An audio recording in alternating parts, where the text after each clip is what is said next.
because, I have no independent thought here. There you go. He's Ron Burgundy? My goodness. Yeah. Hello, everyone. Oh, you're on a roll. You go. You go. All right. Hello, everyone. I am Molly Wood. Welcome to Make Me Smart, the show where we try to make ourselves, the day, the news, and some of your thoughts, all of it make sense. We're just putting it all in a box and making it make sense. Unbelievable. We're doing it. Unbelievable. We do it every Friday, and it just gets us. I'm Kyle Ryssdal. Happy Hour Friday. Economics on tap. We got the live stream up and running. Yes, we do. Dude, thank you for joining on YouTube. Breaking news. What? Ethan Parrots is in the YouTube chat. Is he really? Right this minute. And so if you are not in the YouTube chat, friends, you got to get in there. Yes. Wow. The audience is very excited. Ethan, what's up? Funny. Call us. We never hang out anymore. That's really funny. That's really funny. Good for him. Great to see you, buddy. Your name. I guess it could be an impersonator, but I choose to believe that it's not. Do we know what he's doing? Let's do it. Yeah, we were told. Let's have him on. Let's just be look. Now the chat's going crazy. Ethan. I know, right? We should totally have him on. That would be hilarious. This is so funny. Your chat is like miles ahead of mine. All right. Anyway. Really? It's your crappy LA internet, bro. We need to. It is my crappy LA internet. I know. We're not discussing. It's just crappy, and we are somehow prisoner of. We have 2 sanitation companies in this town, 1 internet company. I don't understand it. Yep. There you go. He says identity theft is not a joke. I'm not an impersonator. Ethan Parrots, ladies and gentlemen, hilarious as always. That's pretty funny. Outstanding. Pretty funny. Good. All right. Thanks to everybody who joined on YouTube. Okay. What are you having? You seem to be you've mixed it up. Me, yeah. Well, I'm going back to an old steady. I'm having an Elysian Space Dust IPA. It's a little high ABV for this early on a Friday afternoon. It's 8-point-something%. So, check me come the end of this pod. So it's going to be a good show, friends. Okay, maybe. What about you? Stick around for the post show. I am having one of my mocktails, loaded mocktails. It's like the actual mocktail itself is supposed to be sort of a twist on a French 75. So I put some gin in it. What's a French? What's a French 75? What's a French? A French 75 is actually lovely. It's like mostly champagne and some gin, and I think just like a sugar cube. It is a lovely like summer afternoon drink, and then it'll just put you on your behind with a terrible headache. Sounds fun like though. French artillery piece or something. Anyway, it's classy. It's real classy. So anyway, I put some gin in it, and I'm still, as you can see, still working on my twist, my lemon twist. I got some peel in there. Yeah. So Tim Anderson in the chat says loaded mocktail, a mocktail with booze, which thus makes it not a mocktail. It's a mocktail, says Joanne F. What you said. A lot of Dogfish Head fans in this feed. We should just do a whole podcast where it's us reading the comments about what people are drinking. We kind of should. I think that there's a whole YouTube universe on this. In fact, like a Parisienne, but with gin instead of absinthe, says Jennifer Hasselberger, who's way classier than us. Man, no joke. Exactly. Right? What you said, Jennifer. Just like that. Just like that. Mock squared. Shall we? Anyway, okay. Shall we? Should we do the news? Let us begin. We're going to play our favorite game.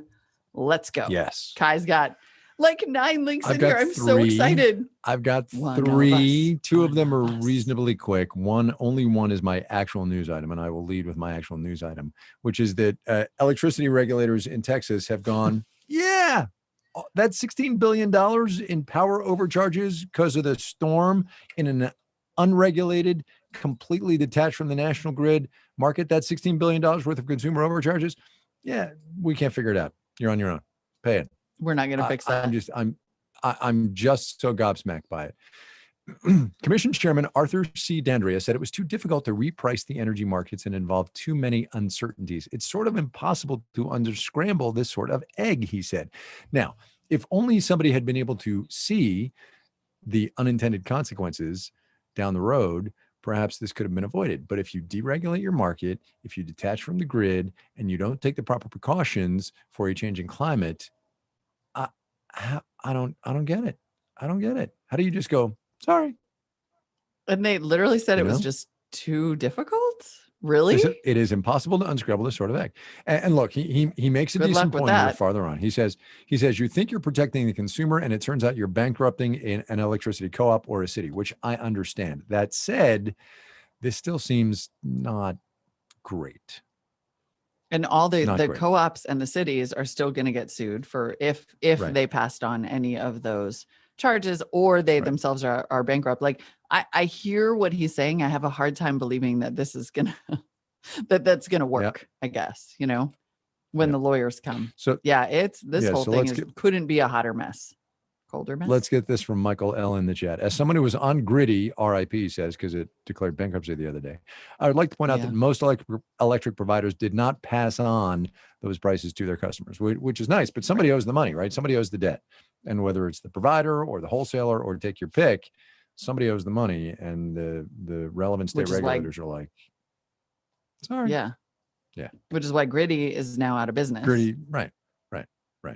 Yeah. So that's my main news item. It's a lesson in unintended consequences, and regulations are helpful sometimes, and a bunch of other things. Number two for me, super quick one. And this, I'm stealing this from our Slack channel this morning, but it's been in the news and it's kind of unbelievable. And it's a follow on to our just take the damn shot of yesterday, which is that the mayor of Detroit went out and said in public, hey, you know what? We're not going to take those Johnson & Johnson vaccines and give them to our people because we think the Pfizer and Moderna vaccines are better. And actually take the shot. Take the shot. I mean, yeah. Take the shot.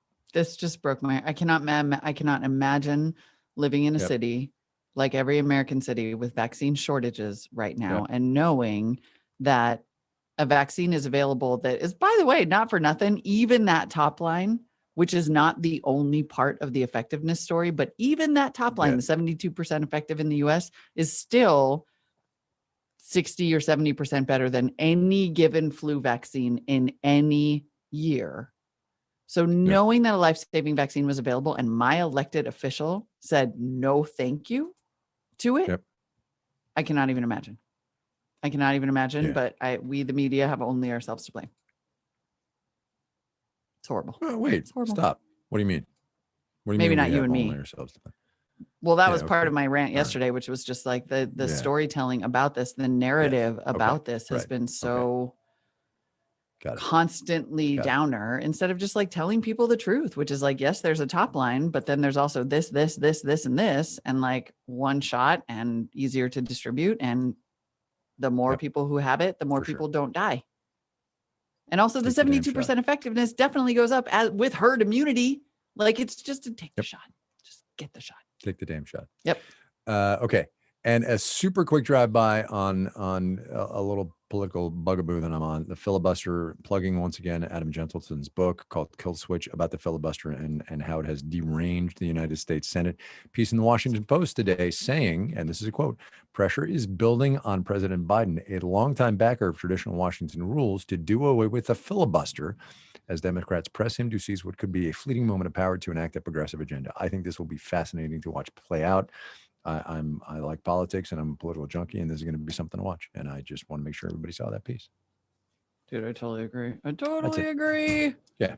I know. Yeah. It's been very interesting. And I know it's only been, I was thinking about, okay, I know that this is supposed to be a quick drive by, but they're clearly in the political long game, in the 4D chess thing, just going to try to get to the point where it's just incontrovertible, where the obstruction is so egregious that there's only that option left.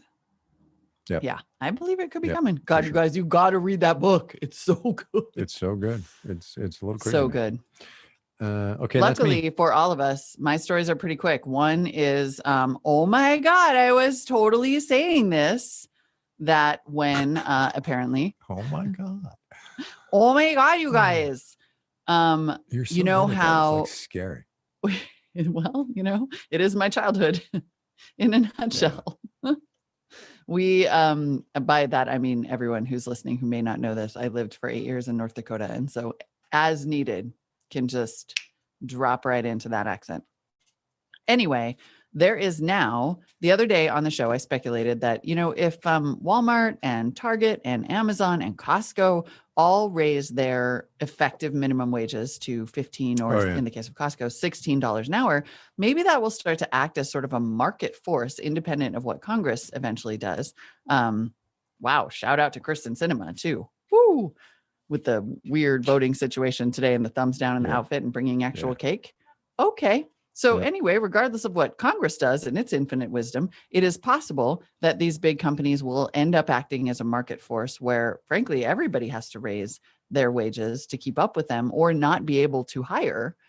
And now, ta-da, there's evidence. New research from economists at the University of California, Berkeley and Brandeis University found that in areas where Amazon operates, wages have gone up. Low-wage workers at other businesses have seen significant wage growth since 2018 beyond what they otherwise might have expected, not because of new minimum wage laws, a direct result of Amazon as competition. And that, by the way, there have not been accompanying job losses, because that is one of the arguments against raising the minimum wage, is that companies won't be able to afford to hire and they'll have to, cut jobs. And they said, actually, that doesn't seem to be happening, and the wage policies of these large actors in the labor markets. And I'm not saying this is a good thing exactly. We shouldn't necessarily be in this position, but it is very interesting. And it's just a little, I texted it to a friend this morning who works at Amazon, and he wrote right back and he was like, Adam Smith wins one in the Adam Smith column. Markets are working. Man. It's very interesting. Yeah, that's cool. It'll be, yeah. Go ahead. I don't know. I mean, I don't know. Maybe, that's all I got on that. And also, I'm sorry, but I would go to an A's game. I would go. Would you go? After everything that we said about sports and how I don't care about sports, there's a story out today that says that California theme parks and stadiums may be able to reopen as early as April 1st with limited attendance. And these are all outdoor things. And I got absurdly excited about that. I got an email from the Oakland A's because I'm on their little list, and I got absurdly excited about going to an A's game. And I was like, I would totally drink a beer in the Coliseum Stadium as soon as they let me. In a row, all by myself. Look, the A's, I'm just saying, A's games are always socially distanced because not that many people go to them. I'd be fine with that. That's pretty funny, actually. That was mean. That was actually really mean, is what it was. But it's all good. I'm just ready. I'm ready. I'm so ready. I just need to moderate because I can't. Things are so emotionally crappy right now. You know, the tail end of this thing, the end in sight, and just random stuff. And I have a really hard time letting myself believe. Yeah. But that is therapy for another podcast. Shall we? All right. Shall we play a game? I think it's time. Let us. Half full, half empty. Drew Jostad is going to run us through some topics. We will respond. Drew, begin. Are you half full or half empty on GameStop the movie? Oh, but which movie are we talking about? There's like 3 movies, a television series, a couple of documentaries, and what? I can't. I'm empty. I'm so empty. If there was one, I'd be into it, but Are there a bunch? Is it like remember when there was the Fire Festival and then there were like competing Fire Festival documentaries and everybody on Twitter had to watch both of them and tell us about it? Coming out. Yeah, there are 9 things in the works about GameStop. You know what? I'd watch at least one of them. Would you? Okay, all right, I'm empty. Here's the deal. I think while it was interesting in the moment, it will not have a lasting effect because it will not engender regulatory changes. Congress love them, though I guess people do. Doesn't understand what happened. And I guess that's it. There's a lady on Twitter that I follow, and then I have to do my squats and push-ups. Who regularly tweets about how we actually should just abolish the Senate. And I kind of love it. Like, I love that she's just like, What have I been telling you? Abolish the Senate. I'm like, that's big. That's extreme. But, increasingly, it's pretty busted. Somebody. The 28th Amendment to the Constitution of the United States. Article 1, to abolish section whatever it is hereby stricken. We're not sure who votes on it, but honestly, the characters alone in a GameStop movie could make it worth watching. So half full is the right place to be on that one. Okay. But Kai's all the way empty. Next. Continue. I'm all the way empty. Digital art. Do you mean NFTs? And I believe that's what he means. Yes. I NFTs. believe he does. Digital art and the non-fungible tokens. Where are you? I am.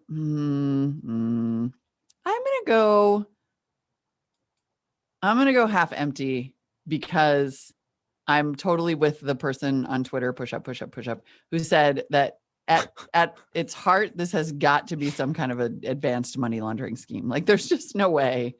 Yeah. This is just like people with too much time meet people with too much money. It's totally irrelevant to my life, and I do not see it becoming something that much like the GameStop thing, is like lasting or meaningful. But I could be wrong. I'm inclined to agree with that. I have two thoughts. Number one is, I think it's interesting just as a random tech blockchain wave of the future exercise, because, in 100 years or 200 years or 500 years, when we're all living on a spaceship, this is what it's going to be.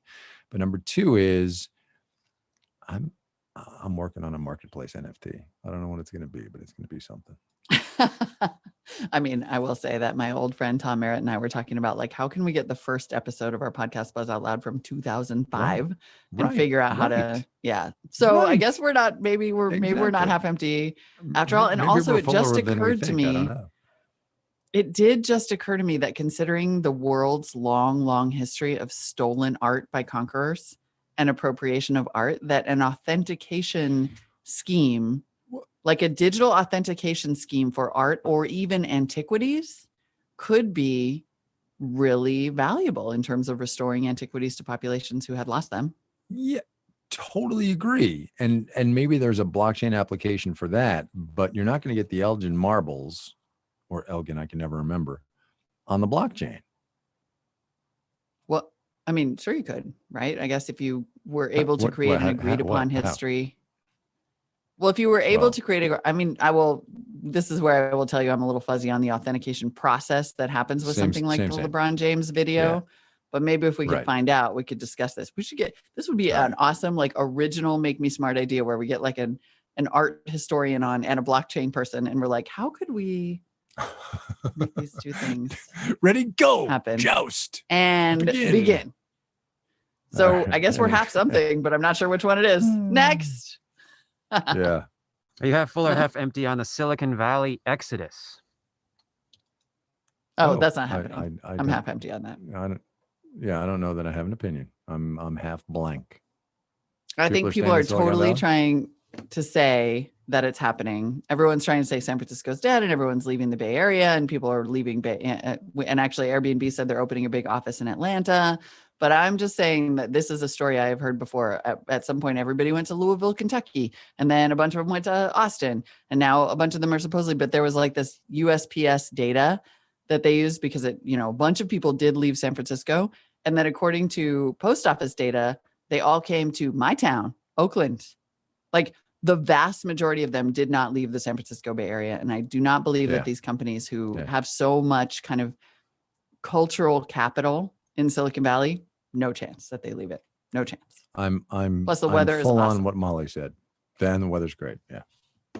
Yeah. No way. All right, Drew, do we have another one? More. Okay, I don't know what this is, and I don't think I would drink one, but a Cadbury cream egg stout? No. Also, So I would like to have empty. a private word with whichever producer had that on the list, because we will be discussing your continued employment here at Marketplace. You're straight up trolling Kai. You're just trying to find the next fundraising drink. Don't think we don't know. Is this some Easter crap? I bet it is. That is wrong. I don't know. When's No, Easter's that's not like right. whatever. No. That's not right. No. It's a new fundraiser. I can already tell. Troll. Good grief. Troll. Yeah, we're done. And we're done. And we're done on that one. My lordy B. And thank goodness. that is it for us today. We're just going to forget that conversation vis-a-vis the Cadbury cream egg stout ever happened. Wink, wink. Whatever. We'll be back next week. For now, questions and comments, hit us up. makemesmart@marketplace.org. I was so happy I got to respond to someone on Twitter today and be like, here it is. Subject line questions. That's awesome. That's awesome. I would just like to say, by the way, the Cadbury cream egg, whatever the heck it was very not popular in the YouTube comments. I'm just saying. Yeah, they were. That was Make Me Smart such an is empty. produced and directed by Marissa Cabrera, who may or may not be here next week. I don't know if it was her idea. Tony Wagner is our whatever he does producer. If it was his idea, he's out too. Stephen Bion, same deal. He does video, but if it was his idea, also gone. Erica Phillips, maybe on the hook. I don't know. She writes our newsletters and Make Me Smart explainers for now. I don't know. I don't know. Guy with the double sword. Clear. Slash. I have no actual power in this place. All I do is talk my native language into a microphone. I'm just saying they didn't like the idea, but they were really willing to pay to make you drink one. Just saying. That's right. So maybe it was Drew Jostad after all. You know, all the other people, Ben Talladega, Donna Tam, Starr Nieves, Daniel Ramirez. Everybody, we're done. Oh my Lord. Everybody's awesome. Steven. Oh, Everyone's like, wasn't me. But Stephen Tony knows who produces it. So now we know where it came from. Donna Tam. I guess I'll pack my bags. See you all later. Donna, good grief. Oh, I'm going to look this up. Cadbury cream egg stout. And Starr Nieves, No. It does not sound delicious. None of it sounds delicious. Good oh, yeah. Oh, this is new. Apparently it's already sold out because people are weird. Cadbury cream eggs now come in beer form. Oh, good grief. God, people will do anything to beer. Exactly right. Yeah. Why is it always beer too? Yeah. Why isn't it like Cadbury cream awesome. egg bread? Wow, this is so interesting. I'm dropping out right Is now. his internet crapping out just because he's so mad? My internet's crapping out right now because all y'all are talking about Cadbury cream egg stout, blah, blah, blah. That's why. You know, it's funny because I made this. My other mocktail fail right before the show was something called chocolate cherry old fashioned. And I put it in and I added some bourbon to it. And it was so like bitter and awful and horrible. And so at first I started to think this could be good, but now Satara wants it for her birthday. Yeah. What is that? She's in. She's all in on this. We're going to have to order it from the UK. It's going to be so much work. Case. Just one, man. She says, not a case. Guy kicked the cord out of the router. Steve, that's exactly what happened. Steve Davis. That's right. That's exactly right. Okay. On the theory that I'm still online here, which I think I am. You are? We can hear you. That's all I got. All right, good. No one cares about us anymore. They just want Ethan to have a good weekend. No, I know. Oh my God, that's so funny. I know. All right, we're done. Have a great weekend, Ethan, and all also right, everyone else. And thanks for coming out. Bye, everybody.